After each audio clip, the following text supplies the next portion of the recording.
네, 오늘 참여하시는 분들의 작가의 책을 읽고 관심을 갖게 되었는데요. 한 자리에 모시기 어려운 작가분들을 한 번에 모셔서 이렇게 훌륭한 강연과 또 이런 저자와의 만남의 시간이 기대돼서 참여하게 됐습니다. 교수님들의 세 개의 책을 다 읽어봐서 한번 직접 작가분들을 뵙고 이야기 듣고 작가님들의 생각을 들으며 또 한번 배워보는 기회를 갖고 싶어서 참여하게 됐습니다. 많이 기대합니다. 네, 지금부터 2024 인천복지 북콘서트를 시작하도록 하겠습니다. 2024 인천복지 북콘서트는 인천사회복지 공동모금회에서 지원하는 기획사업 회전목마의 일환으로 진행됩니다. 이 회전목마 사업은 2022년 11월부터 시작된 사업으로 사회복지 종사자들의 회복 탄력성을 높이고 전인적 역량을 강화하기 위해 관점과 마음을 여는 프로젝트입니다. 그리고 이 사업의 방향은 사회복지 현장의 성숙을 향해 가고 있습니다. 가치와 철학이 흐르는 사회복지 현장, 시민의 삶과 동행하는 사회복지 현장을 만들어낼 수 있을 것이라고 믿기 때문인데요. 여러분도 그렇게 믿으실까요? 박수로 한번 동의를 보내주시면 감사하겠습니다. 인천사회복지사 협회 주관의 인천 복지 북 콘서트가 해마다 거듭될수록 가슴이 설레입니다. 우리 사회복지 현장이 역량과 성숙을 갖춘 모습으로 사회복지 현장을 잘 지키고 역량 있는 사회복지사 그리고 행복한 건강한 일터에 인천의 사회복지사들이 일할 수 있는 현장을 만들기 위해서 인천사회복지사 협회 그리고 협회장 더 열심히 일하겠다는 약속드리겠습니다. 오늘 행복한 시간 가지시기를 기도하겠습니다. 감사합니다.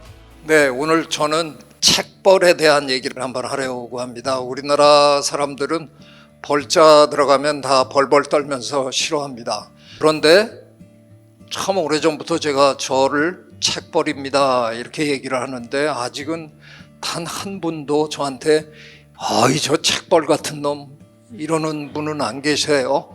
그런 걸로 봐서 아마 이 단어는 되게 좋은 단어인 것 같습니다. 책벌의 삶이 어떤 건지 한번 제가 간단히 소개를 드리겠습니다. 제가 고향이 강원도 강릉입니다. 강릉서 그냥 바다에서 대관령에서 뭐 이렇게 노는 것밖에는 할 줄 아는 게 없었는데요. 이제 학교를 다니기 시작하니까 이렇게 놀면 안 되는 거잖아요. 사실은 학교를 가도 계속 좀 놀아야 이게 애다운 건데 왜 이 나라는 그냥 아이들을 놀지 못하게 해야 속이 시원한지 잘 모르겠어요. 그러니까 저는 잘 놀았습니다. 근데 중학교에 들어가서 어느 날 뭘 하고 살아야 되나를 고민해야 된다고 선생님들도 그러고 어른들도 그러는데 어느 날 저는 결심을 했습니다. 시인이 되겠다고. 시인으로 태어난 줄 알았습니다. 저는 그래서 아주 철저하게 믿고 시인이 돼야 되는 줄 알았는데 중학교 때 저 뭐 글이랍시고 하나 써냈는데 담임 선생님이 읽어보더니 야 이걸 글이라고 썼냐? 아휴 야야 안 되겠다. 너는 그냥 이과나 가라. 글 못 쓰니까. 수학시험 잘못 봤더니 어휴 수학도 못하는 주제에 야야야 넌 문과나 가라.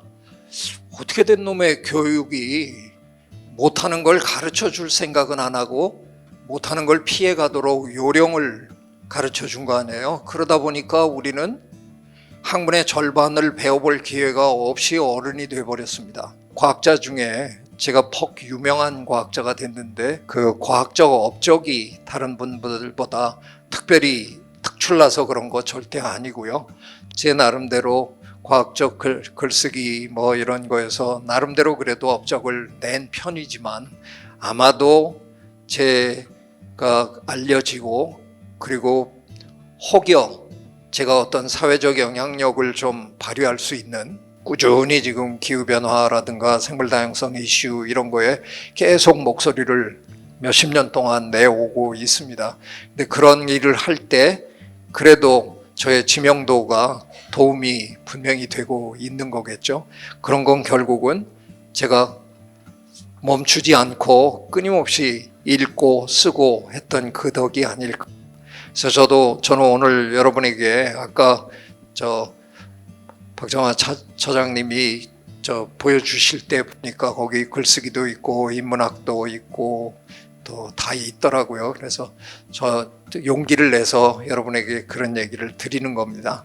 꾸준히 읽으시고 꾸준히 열심히 쓰시고 그러면서 제가 모두에 말씀드린 것처럼 이 나라를 살기 좋은 나라로 만들어 주십시오. 그게 여러분의 역할일 거고 제가 대한민국은 이미 미래가 정해져 있다고 생각합니다. 확실하게 철저하게 복지국가로 가야만 살아날 거라 하는 걸 저는 추호의 의심도 하지 않고 삽니다. 그게 유일하게 우리의 많은 문제들, 저출생 문제를 포함해서 많은 문제들을 차근차근 해결해 줄 유일한 길이라고 생각하기 때문에 오늘 이렇게 여러분이 불러주셔서 저 너무 영광스럽고요. 네, 이 정도로 일단 제 강의는 마치도록 하겠습니다. 고맙습니다. 독서라는 것은 사실은 이미 최지성 교수님께서 다른 매체를 통해서 끊임없이 얘기하셨어요. 빡독하라고. 그러니까 빡세게 독서해야 된다. 이런 이야기를 워낙에 많이 하셨던 분이기 때문에 이 자리에 모셔서 사실 그런 인사이트를 좀 저희가 전해 듣고 싶었던 겁니다. 그래도 사회복지사들을 만나러 간다는데 어떤 마음으로 오셨는지 궁금합니다. 이미 우리나라는 수치로 복지가 중요하다는 것을 인정한 나라인데 아직도 왠지 복지 얘기를 하면 발전이 안 되는 나라인 줄 걱정하는 것 같아요. 그래서 어떻게 보면 여러분의 이런 위치나 지위나 이런 게 아직은 사회적으로 안정적이지 못하고 이렇게 인정받지 못하는 면이 조금 있는 거죠. 근데 저는 이거 조만간 굉장히 빠른 속도로 변할 수밖에 없다고 생각합니다. 그래서 그런 면에서 조금 힘이 되드릴 수 있지 않을까. 그래서 그냥 가차없이 제가 수락했습니다. 원래 책을 잘 읽는 사람들이나 공부를 하는 사람들은 그 맛을 알 것 같다는 거예요. 근데 그걸 잘 모르는 사람, 그 책의 맛, 공부의 맛을 모르는 사람들은 진입하기조차 너무 힘든데 어떻게 해야 그 한 발짝 떼는 거를 할 수 있겠냐라는 질문을 주셨어요. 어른이 됐는데 아직도 독서 습관을 못 들인 분은 그냥 전 대충 잊어버릴랍니다. 상관 안 하고 싶고요. 다만 이제 우리 아이들을 어떻게 키울 건가 그 문제에 대해서만 제가 답을 한번 드리려고 그래요. 저는 아들 하나 겨우 키웠는데요. 그럼 제법 좋은 대학도 가고 그랬어요. 근데 학교 성적 별로 안 좋았습니다. 근데 그 아이에게 정말 그 갓난아이 때부터 그 아이가 눈 뜨고 있는 시간 내내 읽어줬어요. 제 아내랑 저랑 번갈아 가면서 읽어주고 그랬더니 그 아이는 크면서 책을 손에서 놓지 못하는 아이가 된 거예요. 대학을 가기 전에 제가 거짓말 요만큼 보태면 한 10,000권은 읽고 갔을 거예요. 미국에서 왜 대학을 가려면 그런 SAT 어쩌고저쩌고 이런 시험들을 봐야 되잖아요. 그런 시험을 되게 잘 봐요. 그래서 야 신기하다. 너 어떻게 그런 시험은 잘 보냐? 학교 성적은 그러면서. 근데 이러면 답이 그냥 책에 다 있어. 근데 그 말이 장난으로 하는 말인 줄 알았는데 나중에 반복적으로 몇 번 하고 난 다음에 생각하니까 그 아이가 진심을 얘기한 거였더라고요. 그러니까 워낙 책을 많이 읽다 보니까 웬만한 그걸 영어에서는 스탠다다이즈 테스트라 그러죠. 그 표준화된 시험에 나오는 문제들이 언젠가 읽었던 책 속에 대충 맥락이 다 들어 있는 거죠. 그래서 그런 거를 되게 쉽게 이렇게 합니다. 부모가 자식에게 줄 수 있는 가장 큰 선물은 저는 책 읽는 습관을 아이에게 만들어주는 거. 그거보다 더 큰 선물은 없다고 생각합니다. 그 아이는 절대로 굶지 않을 거거든요. 책 읽는 사람이 굶어 죽을 리는 전 절대로 없다고 생각하니까 부모님도 안 읽으시면서 왜 애 보고 책 읽으라고 그런 뻔뻔한 요구를 하시나요? 아이들이 책을 읽을 수 있게 가정의 분위기를 만들어 주시는 게 저는 참 중요한 일이라고 생각합니다. 그래서 그 성숙한 어른으로 살아가려면 어떻게 해야 되냐 이런 질문도 있었거든요. 여기 살면서 해야 될 일과 하지 말아야 될 일을 이제 분간하면서 사는 거죠. 근데 아마도 저는 굳이 그 설명을 만약에 드린다 그러면 그 저와 좀 정반대의 성향을 가지신 분들은 되도록이면 아무 일도 안 하다가 어느 날 갑자기 어떤 일을 턱 맡아가지고 실수를 하시는 경우들이 제법 있으시겠지만, 저는 뭐 하도 여러 가지 일을 하다 보니까 그 중에서 제 깐에는 살면서 굉장히 그래도 저 나름대로 굉장히 조심하면서 사는 거죠. 덤벙덤벙 하다가는 분명히 저는 실수할 사람이라는 걸 제가 더 잘 아니까 저에게 주어지는 일들을 굉장히 세심하게 분석하고 이거에 내가 뛰어들까 말까를 열심히 잘 생각하면서 살기 때문에 오히려 결과적으로는 옆에서 보면 되게 성숙한 사람처럼 보일 수도 있겠다, 그런 생각 해요. 사실 저희가 최재천의 공부라는 책을 같이 읽고 나서 저희가 인사이트도 이렇게 정리해서 드렸는데, 이걸 한마디로 정의하면 무슨 책이냐라고 했더니 내가 진정으로 하고 싶은 일을 찾고 빠지고 싶다는 열망을 부르는 책이다. 그리고 나를 이해하고 사랑하기 위한 공부다. 하루라도 빨리 읽어야 할 평생 공부의 가이드북이다. 공부는 스스로와 주변을 성숙하게 하는 힘을 가지고 있다는 걸 알려줬다. 그리고 자녀를 키우는 동안 주기적으로 읽어야 되는 책이다. 라는 우리 사회복지사들의 한마디 평들이 있었어요. 동의하시나요? 네, 동의합니다. 네. 특히 자녀를 키우는 면은 정말 동의합니다. 너무 우리 인간 부모는요, 조금 너무 성급해요. 제가 동물 연구를 하는 사람이잖아요. 예를 들면 침팬지 엄마를 보면요, 참 참을성 많거든요. 그리고 성급하게 가르치려고 덤벼들지 않아요. 그 견과를 깨서 먹어야 되는데, 견과를 깨려면 밑에는 평평한 돌을 깔고 위에는 둥글 돌멩이로 이제 올려놓고 땡 쳐서 깨 먹어야 되거든요. 근데 옆에 저 꼬마가 같이 해요. 근데 너무 힘든 게 뭐냐면 처음에 평평한 돌을 갖다 놓는 걸 이해를 못 해요. 그래서 둥그런 돌을 갖다 놓고 이제 호두를 올려놓는 거죠. 올려놓으면 떨어지잖아요.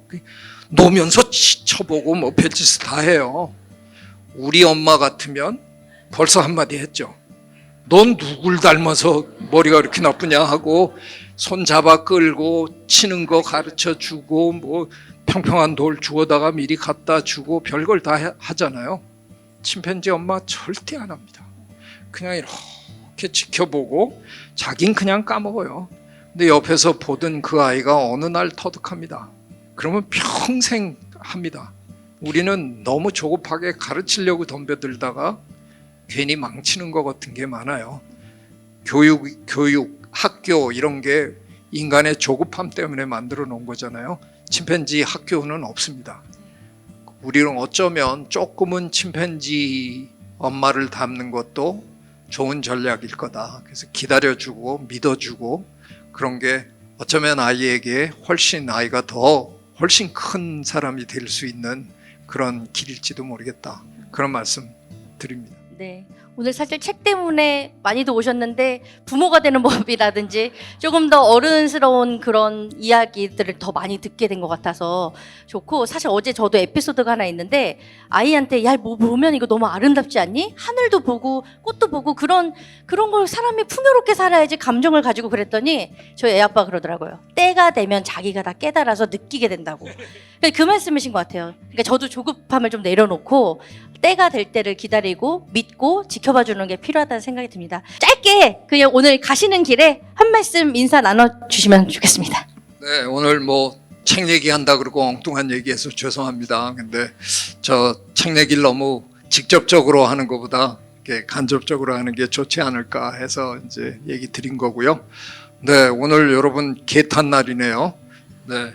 장대익 교수님, 김만곤 교수님으로부터 좋은 얘기 많이 들으시기 바랍니다. 고맙습니다. 네, 고맙습니다. 저는 지금 가천대 창업대학, 지금 이제 최근에 스타트업 칼리지로 이름을 바꿨는데요. 거기에서 학생들, 창업을 원하는 학생들에게 또 새로운 가치를 만드는 일을 하고 싶은 학생들에게 창업에 대해서 가르쳐주고, 근데 이제 창업에 되게 중요한 게 인간을 이해하는 건데, 뭐 인간에 대한 깊은 이해도 가르치고, 그리고 또 과학적인 방법론도 가르치고 하면서 지금 이제 제가 식을 시작한 지가 한 2년 됐는데요. 서울대학교 자유종합부 교수 생활을 한 12년 하다가 그 창업대학의 새로운 일을 제안을 받아서 조금 고민하다가 옮기게 됐습니다. 그래서 지금 그 창업대학에서 일을 하고 있고요.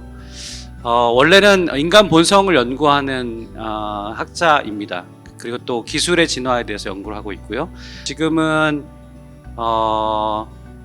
어떻게 하면 학생들이 새로운 가치를 만들 수 있을까에 관심이 많이 있고, 그리고 어떻게 하면 서울대 학생이 아닌 다른 학생들에게 더 좋은 기회를 줄 수 있을까, 이런 고민들도 많이 하고 있습니다. 공감의 반경이라는 책 보면서 다들 공감은 좋은 거 아니야? 공감은 좋은 거라고 들었는데 주로 그런 생각들에 머물렀었을 건데 이 공감에 대한 다른 해석과 그 공감의 어떤 위험성 뭐 이런 부분을 경계해야 될 것들을 굉장히 많이 짚어주시면서 공감이 좋은 공감이란 게 어떤 공감인가 이런 인사이트를 많이 주셨거든요. 그래서 저는 그 공감의 반경이라는 책을 쓰게 되신 배경이나 그런 계기가 굉장히 궁금했습니다. 제가 이제 그 울트라 소셜이라는 책을 먼저 네이버에 연재한 글을 가지고 이제 책을 썼어요. 그래서 제 그 일종의 연구의 화두가 어떻게 우리 인류가 호모사피엔스가 다른 종들은 다 실패했는데 우리만 어떻게 문명이라는 걸 만들어서 이렇게 전 세계를 지배하게 됐을까? 그래서 도대체 우리가 문명을 만든 유일한 종이 된 비법은 무엇이었을까 생각을 그런 질문을 가지고 이렇게 좀 찾아보고 연구하다 보니까 우리 인간이 울트라 소셜하구나. 굉장히 어렸을 때부터 어린 아이 때부터 다른 종과 다른 것은 협력적 의사소통을 잘하는구나. 되게 좋은 얘기를 좋은 어떤 그 뭐랄까 비법을 발견하게 됐어요. 그래서 그런 얘기들을 막 해왔습니다. 그런데 뭐 심지어 책도 쓰고 울트라 소셜 그다음에 사회성이 고민됩니다도 그 중에 나온 책이에요. 근데 강연을 하고 이제 막 돌아다니는데 이제 우리 독자들을 만나잖아요. 그러면 꼭 독자들 중에 한 반이 의문을 제기하시는 거예요. 교수님 되게 좋은 얘기 감사한데요. 근데 우리 지금 인간 세계를 지금 한번 냉철하게 한번 보시면 얼마나 싸움이 많고 갈등이 많고 지금 전쟁이 일어나고 사람 죽이고 하지 않습니까? 뉴스를 볼 수가 없지 않습니까? 이런 얘기를 하시는 거예요. 도대체 우리가 정말 울트라 소셜이라고 한 존재라고 초사회적인 종이라고 할 수 있습니까? 우리가 정말 공감이 정말 가장 뛰어난 종이라고 얘기할 수 있습니까? 라고 하는 도전을 저한테 계속해서 보내주셨어요. 제대로 탐구를 해봐야 될 부분이다. 왜냐하면 이게 정말 중요하다 그러면 우리가 공감을 다시 봐야 되지 않을까? 뭐 그 사회성을 다시 봐야 되지 않을까? 그러다가 그 질문을 가지고 들여다보니까 정말 공감이 두 가지가 있다는 것을 발견하게 됐습니다. 뭐 책에서 얘기하는 공감의 구심력과 원심력 같은 거겠죠. 뭐 인지적 공감과 정서적 공감의 차이. 책을 읽어보신 분들은 이 차이가 얼마나 중요한지 아실 거라고 보는데 그 공감이 갖고 있는 어떤 양면성 그런 것들을 발견하게 된 거죠. 그래서 그런 의미에서 제가 이제 책을 쓰고 독자들을 만나고 그러면서 또 그 공감의 반경 같은 책이 나오게 됐다는 것이 이제 저의 스토리고요. 공감이 아까 뭐 좋은 거다 했는데 양면성을 이야기하신 게 그런 거였거든요. 공감하고 싶은 사람끼리 내가 공감하고 싶은 것만 공감하는 것, 그거를 이제 구심력이라고 표현을 하셨던 것 같고, 근데 그렇다 보니까 오히려 어떤 집단과 집단이나 이런 사이의 갈등이나 이런 부분들은 더 악화가 되고 있다. 그러니까 우리가 공감을 할 수 있는 그 반경을 넓혀가는 거, 이 안으로의 구심력이 아니라 밖으로의 원심력이 필요하다. 그게 우리끼리만 하는 거는 감정을 알아주고 하는 것은 정서적 공감이지만 인지적인 공감을 넓히는 게 중요하다. 이 이야기를 조금 더 좀 알기 쉽게 설명해 주신다면요. 광화문에서 우리가 많은 갈등들이 표출되잖아요. 서로 삿대질을 하고 여기도 엄청나게 막 태극기 부대가 오고 여기는 또 반대되는 또 집단들이 와서 얘기하고. 그래서 저는 한국 사회가 갈등이 되게 많은 사회라고 생각하거든요. 사람들이 되게 편가르기를 잘하고 갈등 요소들을 많이 만드는 그런 사회라고 생각하는데, 근데 제가 그런 질문을 하게 됐어요. 그 광화문의 그 갈등이 과연 공감이 부족해서일까? 라고 하는 질문을 던지는 거죠. 많은 분들이, 저도 처음에 그렇게 생각했습니다. 우리가 공감이 부족하지, 타자에 대해서 그 마음을 헤아리지 못하니까 그런 생각을 했어요. 단순하게. 근데 제가 공감을 조금 들여다보니까 그게 아니라 이런 심각한 갈등을 만드는 것은 우리 편에, 내 편에, 내 집단에, 인그룹이라고 하죠. 인그룹에 대해서 깊은 공감을 하다 보니까 타 집단, 외집단에 대해서 타자에 대한 어떤 공감이 떨어지는 게 아니라 오히려 거기에 대한 혐오가 일어나는구나. 저는 그거를 이제 마일리지라고 표현을 했는데요. 공감은 마일리지 같아요. 제가 우리 집단에 요만큼 쓰면은 타 집단에 그만 쓴 만큼이 나가지는 않겠죠. 예를 들어 우리가 100이라고 치면 90을 여기다 우리 내 집단에 썼으면은 외 집단에 10밖에 쓸 수가 없는데, 더 놀라운 것은 그 90을 더 키우기 위해서 우리는 외 집단을 눌러야지만이 내 집단에 대한 공감이 커집니다. 그러니까 일종의 외 집단의 타자에 대한 혐오가 내 집단에 대한 공감을 더 불러일으킨다는 거죠. 그 놀라운 심리가 우리 사회를 이렇게 큰 갈등 속에 빠뜨리는 게 아닌가? 그러면 이제 그런 공감을 잘못하게 하는 어떤 그 본질적인 원인이 뭘까요? 일단 그러니까 우리는 우리가 교육받지 않고요. 우리가 뭔가 의도적으로 노력하지 않으면 우리는 어떤 존재냐면요. 우리랑 비슷하게 생긴 사람, 우리랑 비슷한 의견을 내는 사람, 내 말을 잘 들어주는 사람, 이런 사람과 훨씬 더 공명이 일어납니다. 그러니까 교육을 해서 그 낯설음을 친밀함으로 이겨야 되는데, 그냥 그렇지 않다 그러면 우리는 그냥 사실은 인종주의자가 되는 거고요. 우리는 성차별주의자가 되는 거고요. 그렇습니다. 그래서 왜 그러냐가 아니라 원래 우리는 그렇다. 우리는 그냥 그런 어떤 그 좁은 공감의 반경을 갖고 태어납니다. 그렇지만 우리가 그래도 다른 동물과 다른 거는 그래도 동정심이라든가 아니면 공감에서 정서적인 측면, 이런 부분이 강하긴 하죠. 원숭이나 다른 쥐나 이런 그런 다른 동물의 세계에 그런 다른 동물들보다 우리가 그런 면에서 조금 낫긴 해요. 그래서 우리가 문명을 만들게 됐지만 여전히 부족하다는 말씀을 드리고 하는 겁니다. 오늘 저희가 참 동물들하고 많이 비교를 당하는 것 같습니다. 앞 시간부터 동물이죠. 네, 동물인데 좀 그래도 월등해서 저희가 지배하고 있다고 이제 표현하셨는데, 여튼 그런 고등 동물이 정말 성숙하게 이제 살아가야 되는데, 그러려면 좋은 공감을 해야겠다는 생각이 들고, 저는 그럼 우리가 이제 선택적 공감을 하는 거잖아요. 결국 선택적 공감을 하는데, 이런 거를 만약에 교수님께서 이런 권한이 있다고 한번 생각해 보세요. 공감의 반경을 넓히는 어떤 특단의 조치를 내릴 수 있는 힘을 가지셨어요, 이 사회에. 그 교수님이 상상해 보세요. 내가 이렇게 하라면 사람들이 이렇게 할 거예요.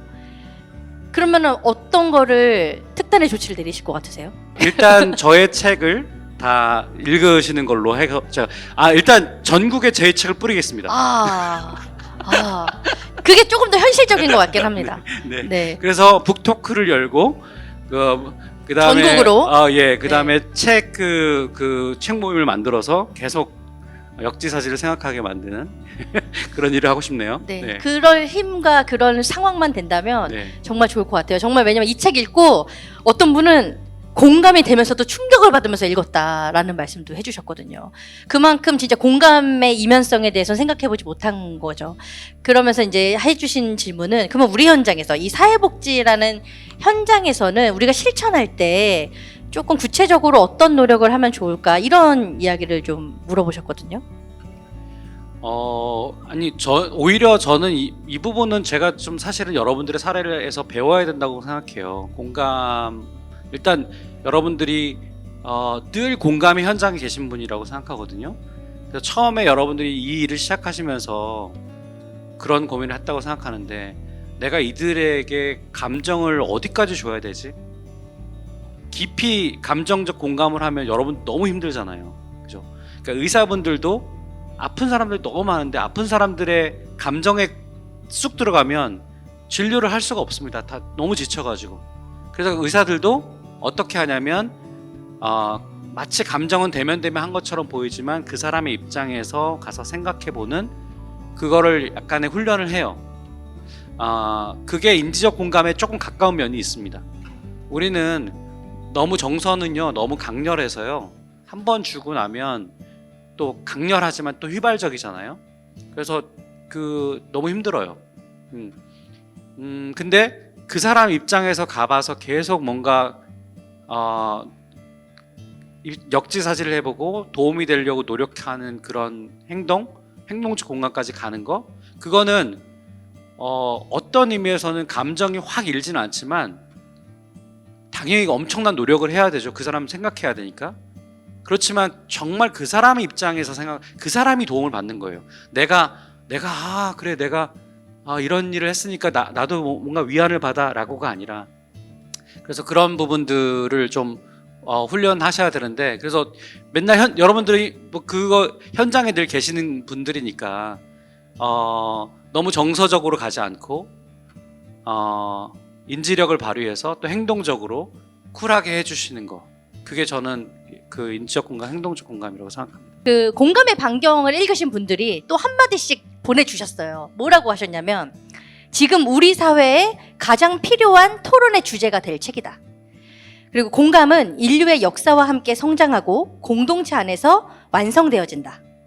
지금 갈등을 가지고 있는 자, 이 책을 보시라. 해결을 찾게 될 것이다. 공감은 타인을 이해하고 도움을 주고자 하는 접촉과 교류하는 것이다. 공감의 양면을 이해하고 공감의 정석이 뭔지 알게 된 책이다. 이런 이야기들을 해주셨어요. 일단 훌륭하십니다. 예. 제가 이제 이 책에서 하고 싶었던 메시지 중에 하나가 뭐냐면 공감을 배우자는 거예요. 공감을 경험하자. 공감을 가르칠 수 있을까? 라고 하는 질문도 정말 좋은 질문이라고 생각하거든요. 우리는 태어날 때 어느 정도 공감력을 당연히 갖고 태어납니다. 침팬지나 원숭이나 개나 쥐보다 더 공감력은 셋포인트가 더 높아요. 그게 인간한 종을 만든 되게 중요한 특징이니까요. 근데 이 공감에 셋포인트가 있지만 어떤 사회에 있느냐에 따라서, 어떤 교육을 받았는지, 어떤 사람들과 어울렸는지에 따라서 이 공감의 반격의 차이가 있습니다. 근데 우리 사회가 이제 왜 요 단계에서 머물러 있느냐? 더 커지려면 그 다양성을 받아들여야 되거든요. 그 다양성을 받아들이는 게 공감의 반경을 넓히는 것과 똑같은 얘기입니다. 우린 싫어요.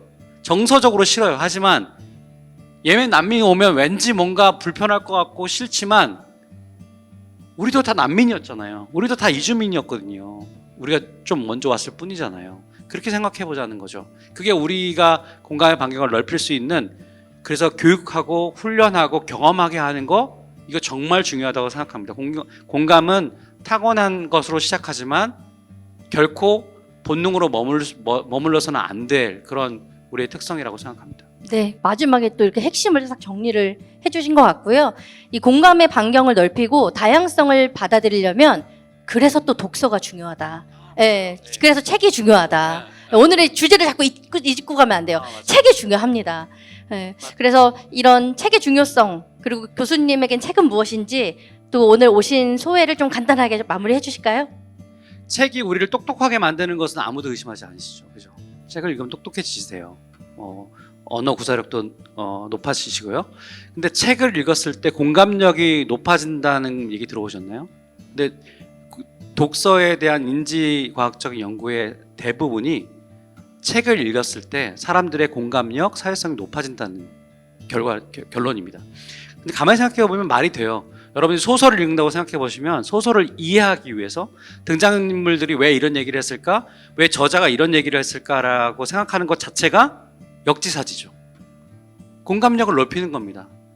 그래서 책을 읽는다는 것은 공감을 훈련하는 아주 좋은 도구인 거예요. 많이 읽을 필요도 없어요. 정말 책을 깊이 읽고 몰입해서 읽고 내 거를 적용해보고 저자 입장 생각해보고 왜 이런 메시지가 있을까 생각해보고 하는 과정이 여러분들을 더 성숙한 인간으로, 여러분을 더 공감의 반경을 넓히는 인간으로 만들어줍니다. 또 긴 시간 이렇게 저희한테 많은 인사이트를 주셨는데요. 우리 장대익 교수님 이렇게 함께 해주신 거 너무 벌써 끝났어요? 네, 시간이 그렇게 되는데요. 네, 너무 혹시 뭐 남기실 말씀이? 예, 더 자세한 것은 장대기 하드커버로 만나도록 하겠습니다. 감사합니다. 네, 큰 박수 부탁드립니다. 고맙습니다. 요즘 정말 핫하세요.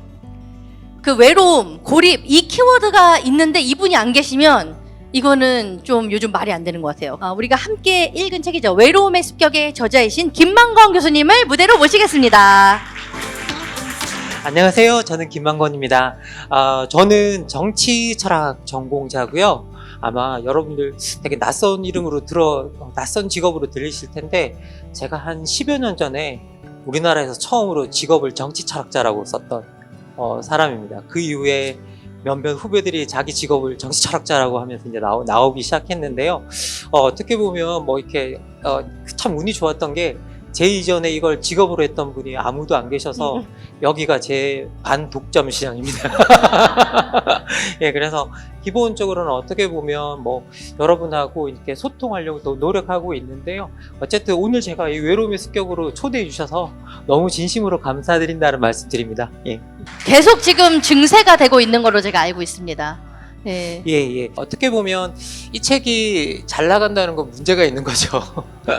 예, 그런데 어쩌다 보니 이제 우리 시대가 외로움의 시대가 되었고, 그리고 사회적 고립의 시대가 되어 가고 있습니다. 생각해보면 우리가 초연결망의 시대에 살고 있잖아요.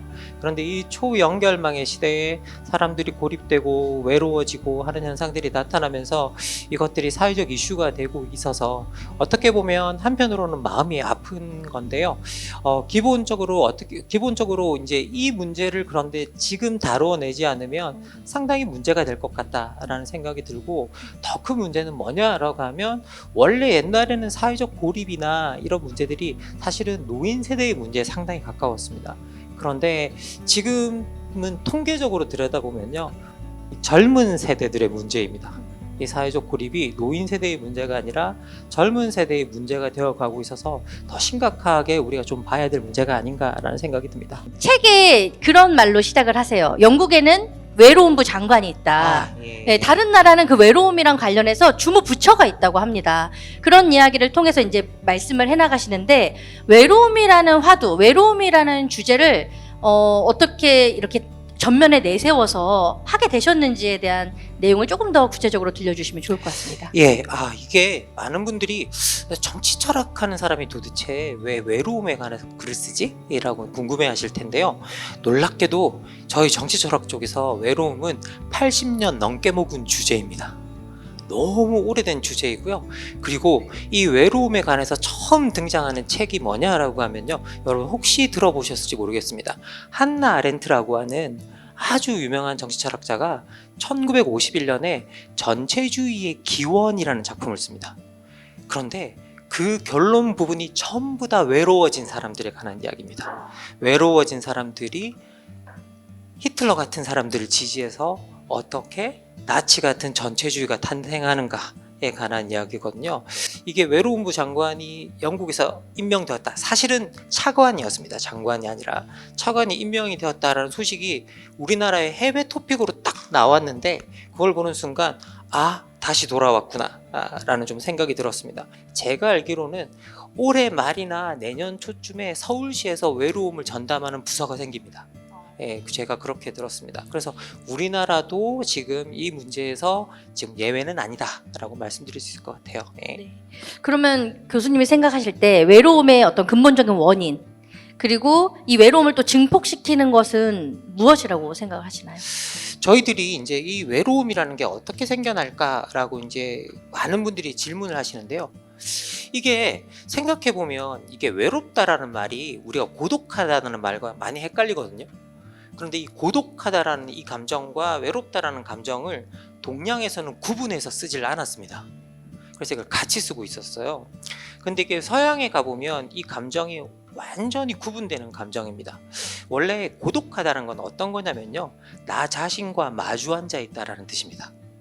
그래서 나 자신이 나와 나 자신이 대화를 나누면서 반성의 상태에 들어가 있다라는 뜻이었습니다. 이게 원래 고독하다는 말이. 그래서 이게 상당히 좋은 뜻이었습니다. 고독하다는 말은. 그런데 되게 놀랍게도 서양의 역사에서 외롭다라는 말이 등장한 게 17세기 초였습니다. 그러니까 17세기 초까지 없었던 말이라는 거죠. 이 외롭다라는 말을 만든 사람은 여러분이 다 아는 분입니다. 누가 만들었을까요? 선물 있나요? 세익스피어가 만들었습니다. 세익스피어가 자신의 마지막 비극 작품인 코리얼레이너스라는 작품에 이 외롭다라는 말을 처음 쓰고 있습니다. 근데 이게 우리한테 일반적 감정이 된 게 한나 아렌트가 아까 말했던 그 철학자가 뭐라고 설명해 주냐면요, 산업혁명 때문이었다 라고 설명을 합니다.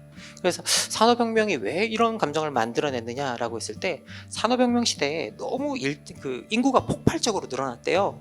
인구가 폭발적으로 늘어나는 과정 속에서 이제 문제가 뭐냐면, 그때는 뭐 일자리가 막 늘어나고 있어서 인구가 늘어나고 있는 게 별 문제가 처음에는 아니었는데, 이게 19세기 중반쯤 가니까 인구는 너무 늘어났는데 그 중에서 일자리 숫자가 따라잡지를 못하는 일들이 생겨났다고 합니다. 그러면서 문제가 생겨나는 게 뭐냐면, 그 당시 대부분 다 산업화가 일어나니까 시골에서 도시로 옮겨가잖아요. 그런데 도시에 아주 가난한 주변부에 모여 살면서, 그런데 그렇게 모여 사는 인간이 되었는데 갑자기 직업도 없는 사람이 된 거죠.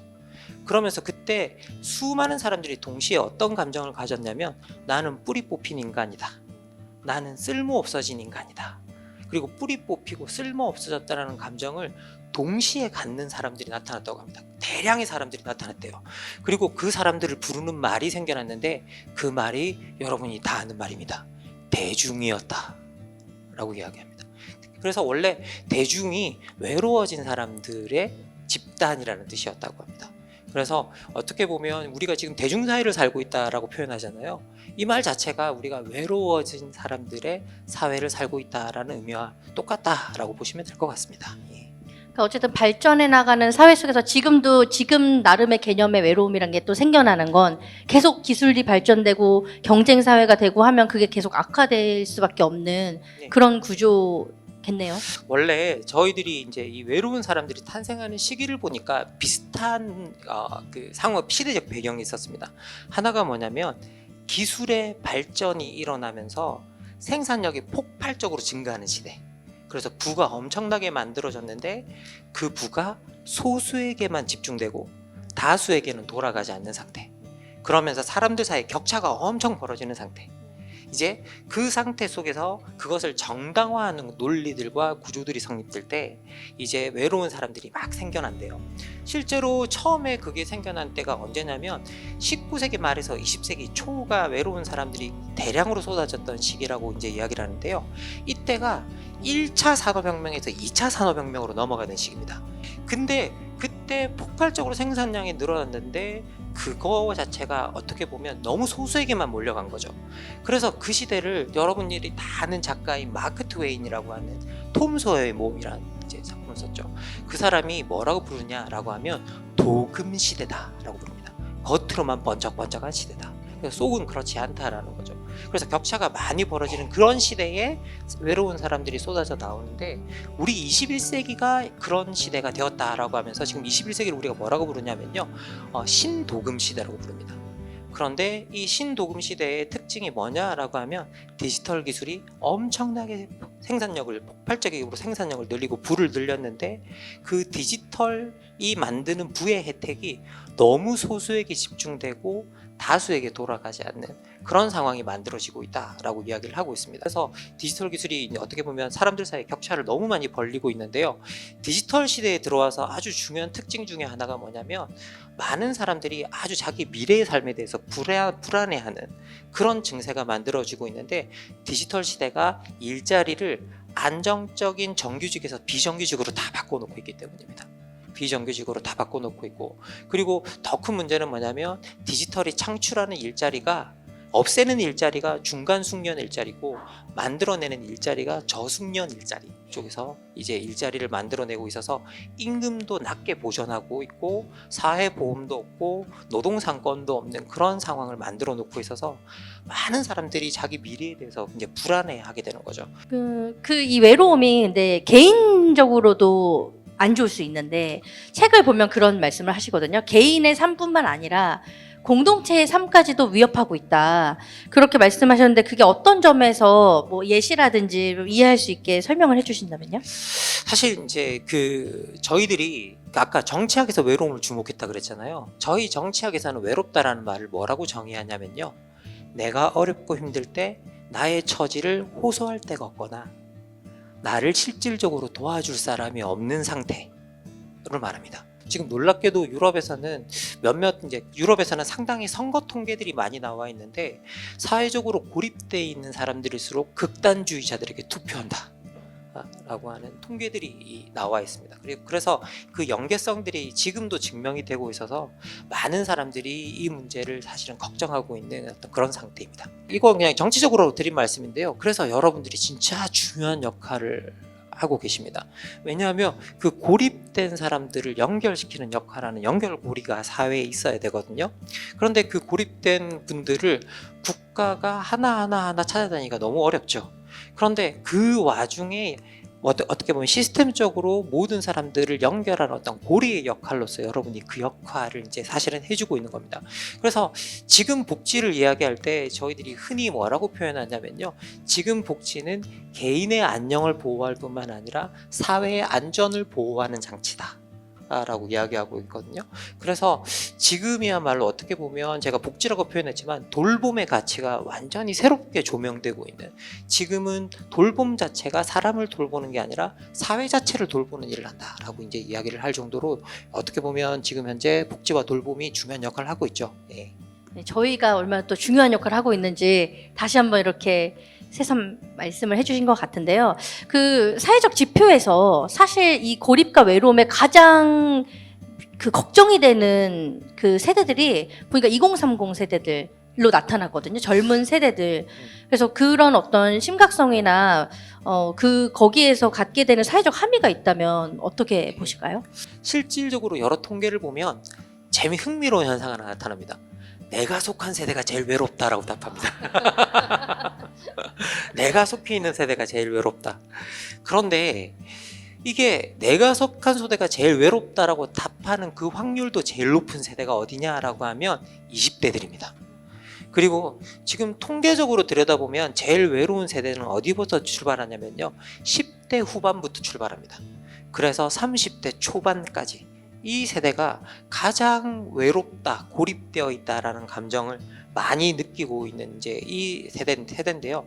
근데 여러분 생각해 보세요. 이 세대가 외롭다, 고립되어 있다, 사회적 도움이 없다라고 느끼고 있다고 한다면 이 사회 자체가 상당히 좀 불안할 것 같은 느낌이 좀 들죠. 이제 우리 젊은 세대들의 고립감 같은 것들이 상당히 극에 달해 있다라고 이제 볼 수 있어서 어떻게 보면 모든 사회는 어떻게 보면 그 2030 세대가 건강하지 않으면 미래가 없거든요. 그래서 우리가 이 부분에 좀 더 집중해서 봐야 되겠다라는 좀 생각이 좀 들어서 사실 이 외로움의 습격을 쓰게 된 중요한 계기이기도 합니다. 예. 그렇다면 야심찬 질문을 하나 드릴게요. 이 외로움의 문제를 이 나라에서 교수님한테 전적으로 맡기는 거예요. 이거는 김만권 교수가 해결하십시오. 하라는 대로 하겠습니다. 그럼 어떤 특단의 조치를 내리시겠습니까? 당신이 다 해보십시오라는 사회는 또 좋지 않은 사회죠. 사회적으로 협력의 능력이 없다는 뜻이니까. 그럼에도 저한테 이제 그런 걸 하나 주셔서 이렇게 해보라라고 한다면 저는 주변의 사람들에게 뭘 권유하고 싶으냐면요. 네 인생은 네가 책임지는 거다 라는 말을 지금 하는 거에 절반만 하게 하고 싶습니다. 왜냐면 지금 우리 젊은 세대들이 내 인생은 내가 책임지는 거다 라는 이 윤리에 완전히 젖어 있는 세대입니다. 이게 어디서 나오냐면요. 능력주의에서 나오거든요. 이게 능력주의라는 게 이게 능력에 따라 부재산 명예를 분배하자는 건데 뭐가 나쁘냐라고 이야기하면 할 말이 없습니다. 맞죠. 능력에 따라. 이게 원래 신분사회를 답하려고 나온 겁니다. 그래서 이게 원래는 아주 좋은 의도에서 나온 거였는데 이게 또 한편으로는 어떻게 되어버리냐라고 하면 이 능력주의가 사회에 나올 때 완전히 다른 얼굴을 하고 나옵니다. 왜? 성공하신 분 중에 내가 재능이 있어서 성공했습니다 라고 말하시는 분 들어보신 적 있어요? 다 뭐라고 하세요? 노력했다라고 말씀하시잖아요. 그런데 이 능력주의가 노력주의가 되면 갑자기 능력주의가 도덕주의가 되어버립니다. 왜? 밀려난 사람들은 이유가 뭐예요? 노력을 안 한 거죠. 노력을 안 한 거예요. 그러면 밀려난 사람들이 사회에 도움을 요청해요. 그럼 그 요청은 어떤 거예요? 노력 안 한 사람들의 아주 부당한 요구가 되어버립니다. 그래서 이 능력주의 사회가 이게 밀려난 사람들이 도움을 요청하지 못하게 만드는 성향이 있어요. 그리고 성공한 사람들은 내 노력으로 성공했다고 생각하기 때문에 사회에 돌려줄 게 없습니다. 왜? 내가 운이라도 좀 있고 사회가 나를 좀 도와줬다고 생각해야 내가 돌려줄 게 생기는데, 이게 순전히 내 노력으로만 성공했다라고 하면 이게 돌려줄 게 없게 되는 건데요. 아까 우리 장대익 교수님의 표현으로 하면 엘리트들이 공감 능력을 상실하게 됩니다. 사회적 공감 능력을.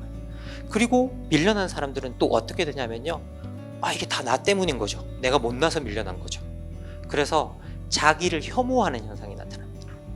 그런데 이게 혐오 이론에 들어가면 아주 중요한 이론이 하나 있습니다. 어떤 인간도 나를 미워하는 마음을 끝까지 자기 안에 담아둘 수 없다. 이건 반드시 밖으로 튀어나오게 되어 있다라고 이야기합니다. 그런데 능력주의 사회에서는 나를 불행하게 한 게 누구인지 모르는 거죠. 왜? 내가 시험을 쳐서 계속 떨어진 거니까. 그러면 누구한테 향하게 될까요? 불특정 다수를 향해 나가게 됩니다.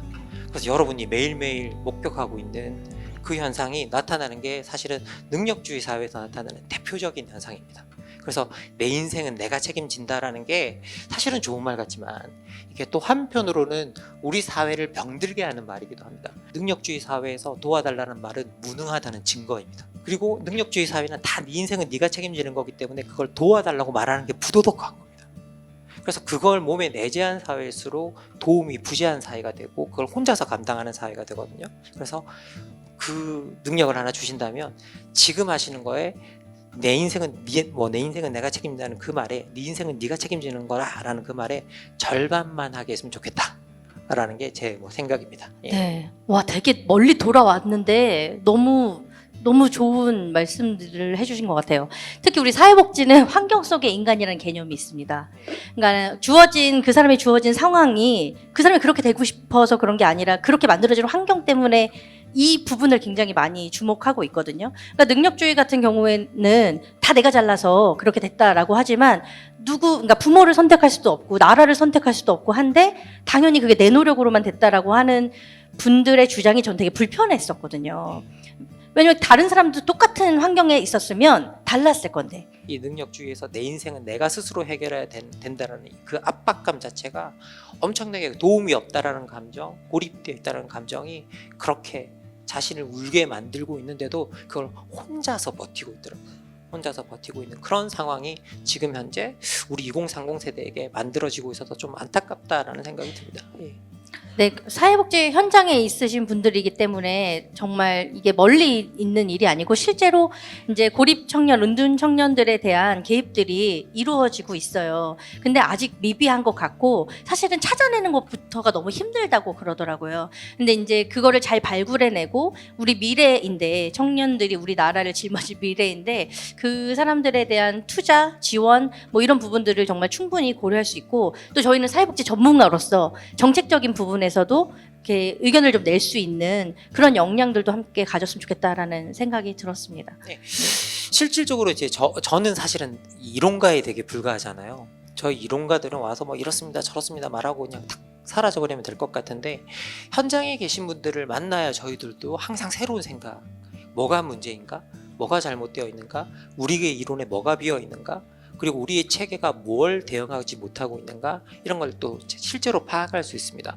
그래서 어떻게 보면 이제 그리고 이런 고립의 문제는 정말 최전선에 있는 사람들이 제일 중요하거든요. 그래서 여러분들의 역할이 너무나 중요한 그런 시대죠. 그래서 여러분들이 뭔가 그 문제에 대해서 제안할 수 있는 내용들도 많아야 합니다. 그래서 현장에 계신 분들이 말씀해 주시는 게 진짜 중요한, 어떻게 보면 정책의 기반이 된다라는 생각이 듭니다. 교수님 그 인천 현장에 이렇게 사회복지사들 만나러 와주셔서 너무 감사한데, 마지막으로 또 우리가 사회복지사이기 때문에 그럴 수도 있고 꼭 당부 내지는 함께 이렇게 해보자, 좋은 말씀 좀 정리해 주신다면요. 예, 제가 아까 여러분들께서 이제 아주 이제 이 고립의 시대, 외로움의 시대에 사회적 연결고리를 해주고 계시다라고 말씀을 드렸잖아요. 이 말은 또 다른 말로 돌리면 뭐 어떤 거냐면 그 연결고리가 튼튼하고 강건해야 된다는 건데, 그러면 결국은 이걸 우리가 인간적 차원에서 생각해 보면 우리가 여러분들이 가장 먼저 돌보아야 될 사람은 누구냐라고 하면 여러분 자신이다 라는 거. 사실 우리가 돌봄의 세계에 들어오면 많은 사람들이 이분법적으로 돌보는 사람과 돌보는 대상으로 이제 나눠서 생각을 하는데, 그러다 보니 돌보는 사람도 돌봄이 필요한 사람이다라는 사실을 망각할 때가 정말 많습니다. 저도 망각하고 있었어요. 죄송합니다. 그런데 실제 항상 어느 시스템이나 들여다보면 그 시스템이 강건하게 돌아갈 때는 항상 그 시스템의 중간적인 역할을 하시는 분들이 건강한 조직입니다. 항상 건강한 조직. 그리고 그래서 그 건강하다라는 말 자체는 육체적인 어떤 그런 부분들도 있겠지만, 언제나 우리가 어떤 일을 할 때는 우리의 마음의 상태, 정신의 상태, 그런 것들이 상당히 중요하거든요. 그래서 항상 여러분의 마음의 상태, 건강의 상태, 이런 것들을 먼저 돌보시길 바라고요. 그리고 언제나 그냥 꼭 드리고 싶은 말씀은 뭐냐면, 진짜 여러분이 하시는 일에 자부심을 가지셨으면 좋겠다라는 생각이 듭니다. 사람이 자기 일을 하면서 자긍심을 가질 수 있는 어떤 일을 하는 사람은 별로 없는 것 같아요. 어떤 사람은 이윤을 위해서 살고, 어떤 사람은 뭘 위해서 살지만, 어떤 일을 하면서 내가 이 일을 자긍심으로 할 수 있다는 건 상당히 중요한 거고요.